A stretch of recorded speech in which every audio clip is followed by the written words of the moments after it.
The day I found my well filled with concrete was the day I knew this wasn't just about rules anymore. It was war.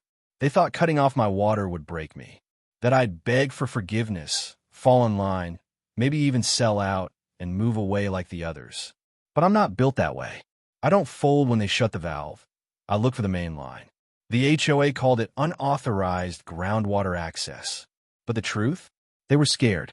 Scared that one man with his own well, his own source, and zero dependence on their overregulated nonsense was setting an example.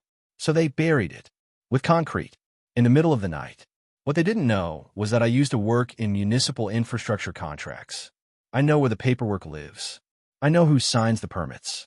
And I know exactly how fragile their water agreement with the city really is.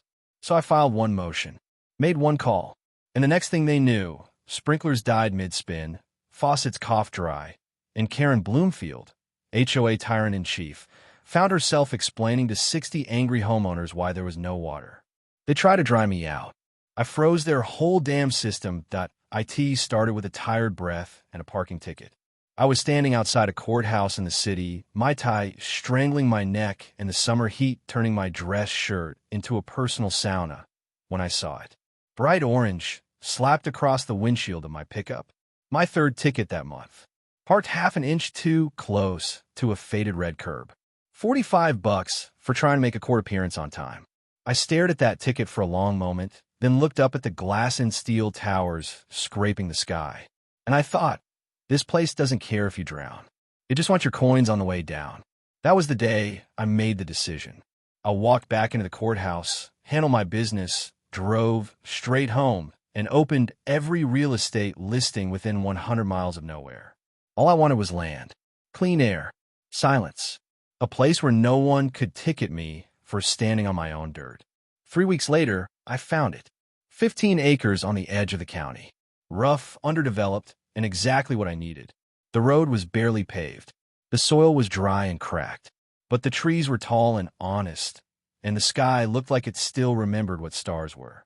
The house was a small, two-bedroom rancher with a wraparound porch and a sagging screen door. The backyard rolled down into a dry gully where deer tracks crisscrossed like ancient maps. And tucked into a corner, just beyond a line of mesquite, was a flat patch of earth where the grass grew greener than the rest. The realtor mentioned that there had been an old well there once, sealed up back in the 70s. I filed that away, smiled, bought the place the next day. Moving out wasn't hard. The city hadn't felt like home in years. I boxed up what mattered, sold what didn't, and left behind the traffic, the noise, and the endless feeling that I owed something to someone I'd never met. Out here, there were no meters ticking. No sirens echoing at 2 a.m. No strangers yelling up stairwells. Just dirt, wind, space. It was heaven. But peace isn't just a location. It's a process. And I had to unlearn a lot. At first, I relied on city water. It ran through a municipal connection that served a few scattered properties in the area. It was fine, but not mine. Every month, I paid into a system I didn't trust, managed by a utility company that answered more to politics than people. When a pressure drop hit one weekend and I couldn't get a drop from the tap, I realized something. I hadn't moved all this way just to depend on someone else's pipeline. So I looked into drilling a well. Not an easy process, not cheap, but if there was water below, it was mine to tap. I hired a hydrologist to survey the land, and sure enough, he found a viable water table about 220 feet down. Clean, mineral-rich, slow-moving. Perfect. I filed the permits, paid the fees, and over the next few months, watched as a drilling rig punched through bedrock to give me something rare and priceless: independence. The well became more than a project. It was a ritual. I built a pump house myself, laid out a filtration system with charcoal and UV light, added a backup hand crank just in case. Every pipe I laid felt like reclaiming something I'd lost over years of bending to systems that didn't serve me. I remember the first time I drank from it. Cold, crisp water from 200 feet below. It tasted like permanence, like freedom. Neighbors started dropping by. Curious, friendly. Folks out here weren't like city people. They valued hard work and self-reliance. They didn't care about brands or cars or job titles. They cared about whether you showed up when someone needed a fence mended or a calf delivered. I found community in that. Real community. But not all neighbors were created equal. About a quarter mile to the east sat the entrance to a private development called Cypress Run Estates. Gated. Landscaped. Everything matched down to the mailbox fonts. I wasn't part of it, and I didn't want to be, but the property line touched mine at the far ridge. That's where I first met Karen Bloomfield. She wasn't rude, not at first. Just sharp, too polished, too interested in what wasn't hers. She came over under the pretense of welcoming the new neighbor, but asked a lot of questions about my plans for the land. "What are you building?" she asked. "A life," I said. She smiled, but it didn't reach her eyes. Over the next year, I kept improving the property. Solar panels on the roof, raised garden beds, a composting system, a rainwater cache tank for backup. And that well, it became my pride. I even ran irrigation to an orchard I planted by hand. I didn't brag. I didn't show off. I just lived. But the more self-sufficient I became, the more Karen showed up. She dropped hints that some of the Cypress Run folks were concerned about unregulated utility systems and non-standard landscaping. I reminded her, politely, that I didn't live in Cypress Run. I wasn't under their HOA. My land was zoned rural agricultural. She couldn't do a thing. That didn't sit well. When she realized she had no legal power over me, she turned social. Subtle pressure. Snide comments at the farmer's market. I heard she complained about my eyesore water shack at a town meeting, but I ignored it until the morning I walked out back to check the pump pressure and found the wellhead filled with gravel and sealed over with quick-set concrete. My heart stopped, not from panic, from fury. It was deliberate, planned. Someone had mixed and poured and destroyed the symbol of everything I had worked for. I stood there for a long time, fists clenched, staring at what was left of my freedom. And then I turned, walked inside, opened a drawer, pulled out an old folder labeled Municipal Water System Contracts. Because before I lived out here, I wasn't just another cog in the city machine. I was the guy who designed the machine, worked infrastructure planning for 12 years. I knew how water districts worked, knew how contracts were structured, how clauses hid beneath legal jargon like snakes in tall grass. I poured a cup of coffee, sat at my kitchen table, and smiled. Because I wasn't going to yell. I wasn't going to file a complaint. I was going to shut off their water. Legally. Permanently. And when I was done, Karen wouldn't just regret touching my well. She wished she'd never laid eyes on this land in the first place. The first warning didn't come with flashing lights or sirens. It came tucked in a manila envelope, left in my mailbox without postage. Inside was a single-page letter on crisp, 2-white paper with a gold foil header. Cypress Run Estates Homeowners Association. It wasn't addressed to me. No name, just to whom it may concern, like I was some minor inconvenience in the footnotes of their perfectly manicured lives. The letter accused me of violating shared watershed integrity agreements and non-compliant utility architecture visible from community sightlines. It demanded the immediate removal of unauthorized groundwater extraction infrastructure. Translation: they didn't like the look of my well house.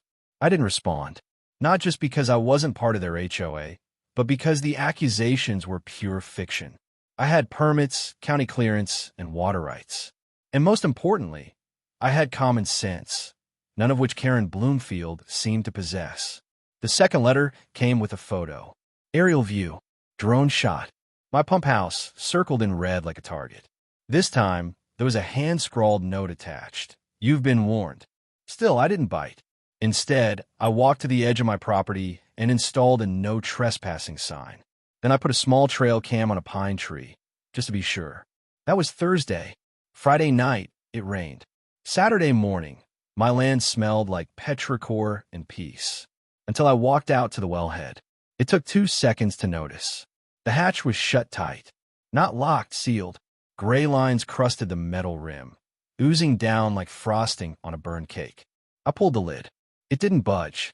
I fetched my crowbar. One loud pop, and the lid cracked open.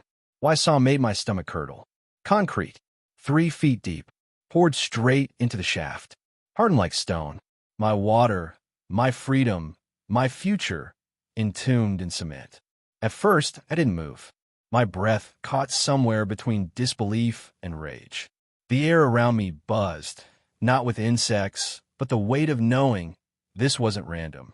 This wasn't nature. This was them. Karen, that smug HOA queen with her clipboard and glassy smile. I could already hear the excuse. We were concerned about groundwater runoff, or the structure violated visibility codes. She didn't destroy my well to protect the neighborhood. She did it because I reminded her she didn't own everything. I spent the rest of the day in silence. No calls, no confrontation, just planning. I photographed everything, measured the damage, documented every angle. My trail cam had caught the motion, but the figure wore a hood and gloves. Unidentifiable. Professional. I filed a police report that afternoon. Sheriff's deputy came by, took notes, not a lot. You think the HOA did this? He asked. I think they paid someone who did. He shrugged.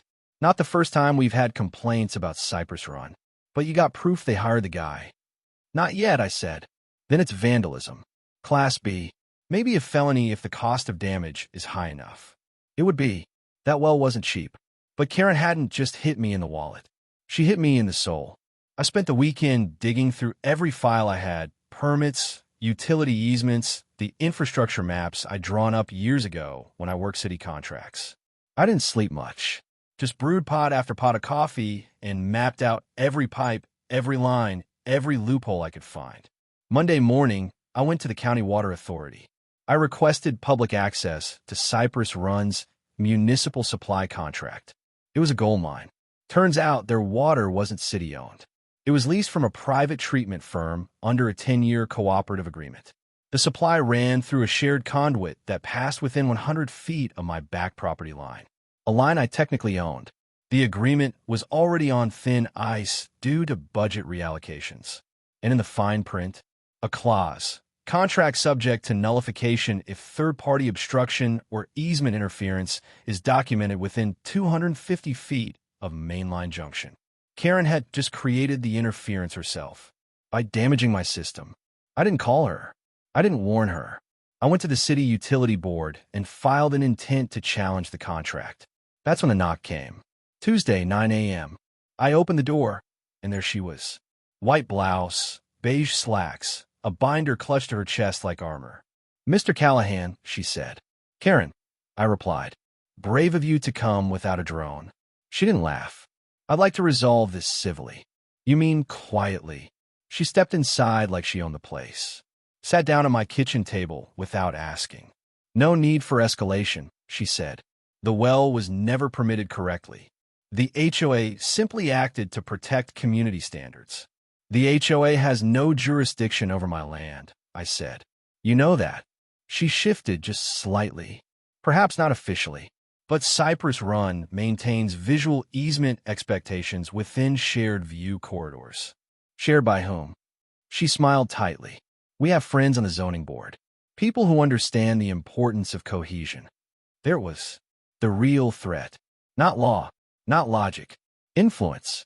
She stood, straightened her blouse. We can be generous, Mr. Callahan. If you agree to remove any additional non-compliant structures and discontinue further construction, we won't pursue legal action.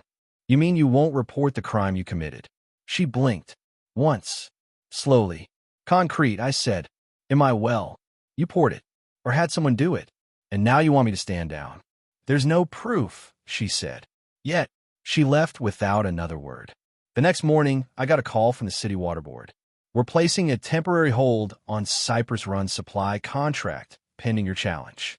We're going to need your documentation. I smiled, because now it was official. They tried to bury my well, but they just handed me the valve to theirs.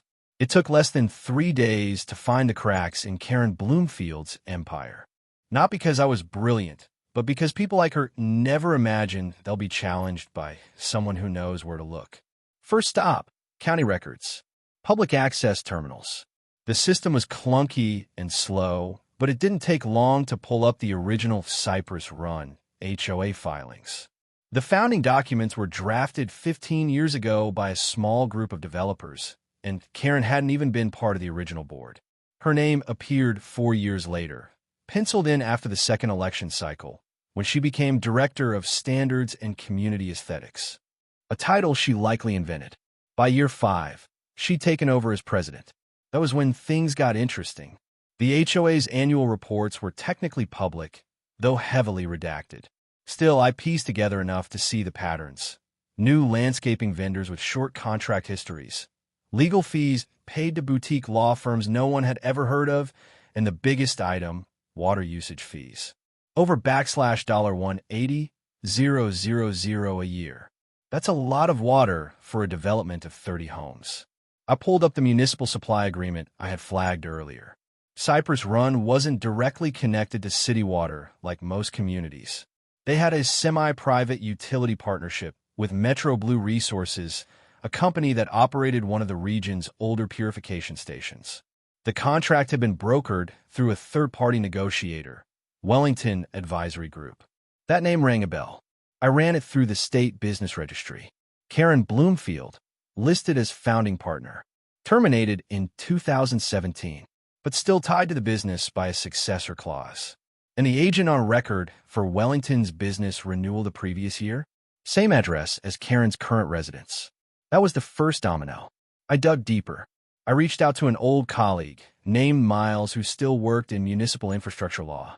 He owed me a favor from back when I helped his firm secure a water treatment grant. I asked him to look over the Cypress Run/Metro Blue agreement. This whole thing is hanging by a thread, he said after 2 days of review.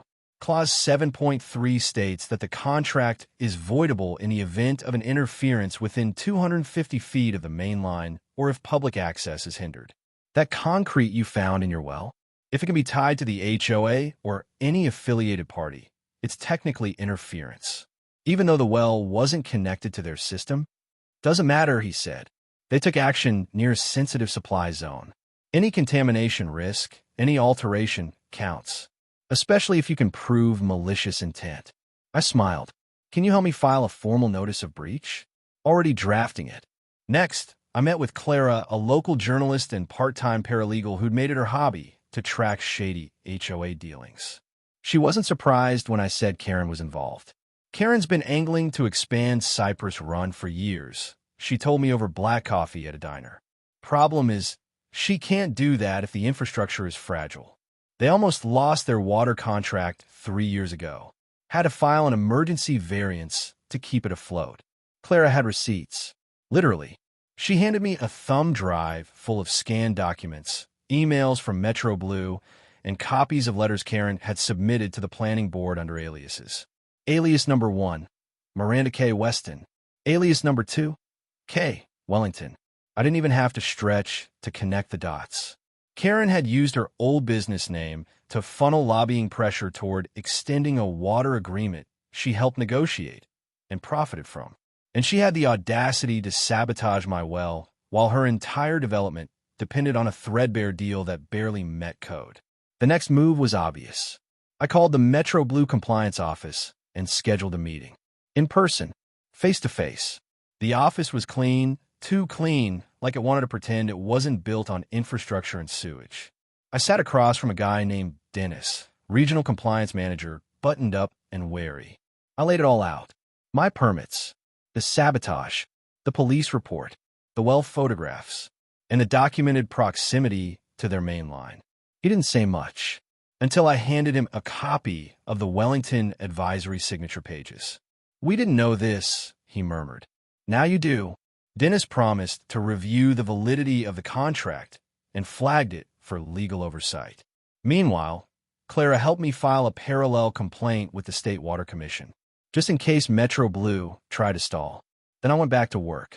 I started reaching out to Cypress Run homeowners. Carefully, one-on-one, at the local hardware store, at the feed shop.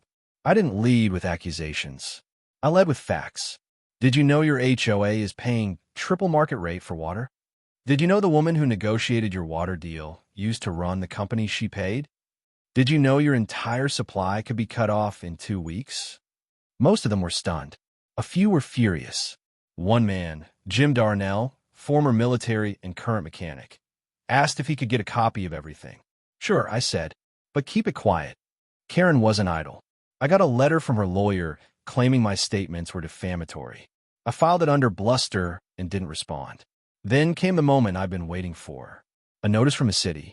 Suspension of water service authorization. Cypress Run HOA. They had 14 days to prove their contract was still valid. Karen called an emergency HOA meeting that week. Claire got a recording. She didn't know how it leaked. But I do. Jim Darnell. In the audio, Karen raged. Called me a cowboy anarchist and accused Metro Blue of folding to political sabotage. She swore she'd have my land rezoned, my permits revoked, my name blacklisted from any contractor who wanted to work in the county. It was desperate. Panicked. She knew the water was slipping from her fingers. And just to tighten the noose, I bought a plot of land. A 0.6-acre tract on the edge of Cypress Run. It used to belong to a rancher who let it go to taxes. I paid cash. And guess what ran through it? The same mainline pipe feeding their whole subdivision. I filed a private easement adjustment. Then I sent a letter. To Karen. To the HOA board. To Metro Blue. And to every resident in Cypress Run. The water you're drinking runs through my land. The well you destroyed wasn't just personal. It was a spark. Now I'm the one holding the valve. Asterisk, asterisk. No threats. No illegal demands. Just leverage. And leverage, when held correctly, is the same thing as power. Cypress Run had built itself on the illusion of control. Now, they were about to learn what happens when the illusion cracks. And when the water stops flowing. By the time the suspension notice landed in Karen Bloomfield's inbox, I was already 4 moves ahead. While she scrambled to preserve the illusion of control, I was sitting in the back office of a low-slung municipal building, drinking stale coffee with a woman named Renata Perez. Renata was a senior compliance officer with the regional water board. She didn't like politics. She didn't like lobbyists. What she liked were rules. And Karen? She'd broken plenty. Renata reviewed every document I handed her like she was scanning for landmines. And in a way, she was. Municipal contracts are delicate things. Patchworked agreements tied to maps, elevations, environmental impact reports, and half-forgotten clauses. You weren't bluffing, she said finally. This is actionable.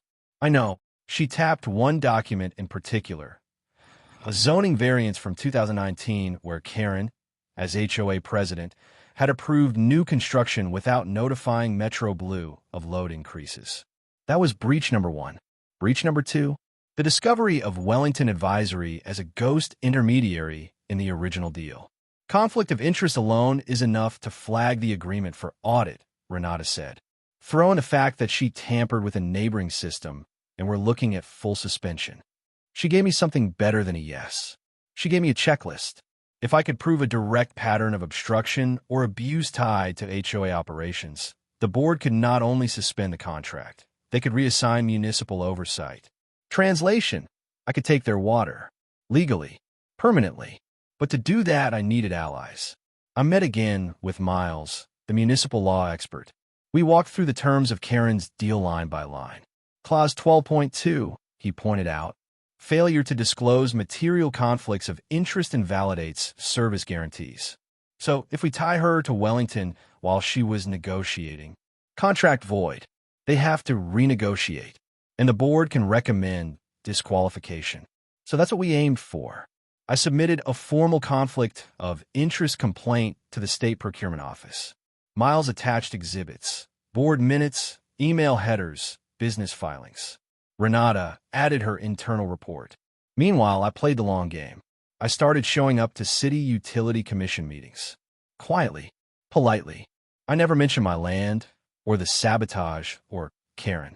I just asked questions during the public comment period. Are contingency plans in place for HOA-managed water zones? Has the board reviewed current subcontractor transparency requirements?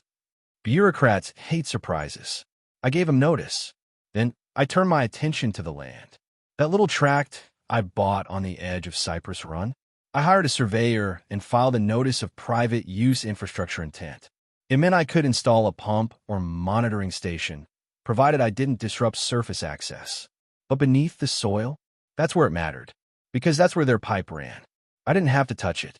I just had to document that it existed, that it crossed into land not covered by their easement, that it had no right-of-way, which it didn't, because Karen had never filed one. That was trap number 3. Then I held a private meeting with a handful of Cypress Run residents. Not many, just enough.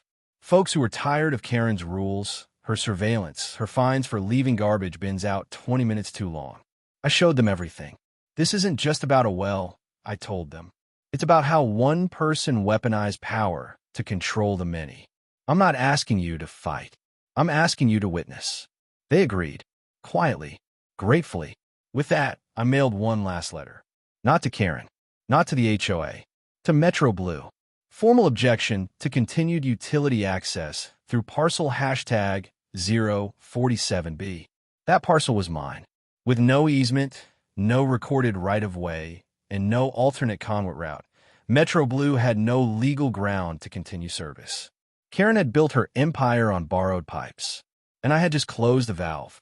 The official notice of service freeze was scheduled for delivery on the morning of Cypress Run's quarterly HOA picnic. Karen had no idea that the lemonade would be warm, the fountains dry, and the sprinkler systems gasping for air. But I did, and I was already standing on the ridge, waiting. The silence in Cypress Run after the water shut off lasted longer than anyone expected. Karen tried to spin it. She sent out an emergency newsletter that framed the shutdown as a temporary system evaluation.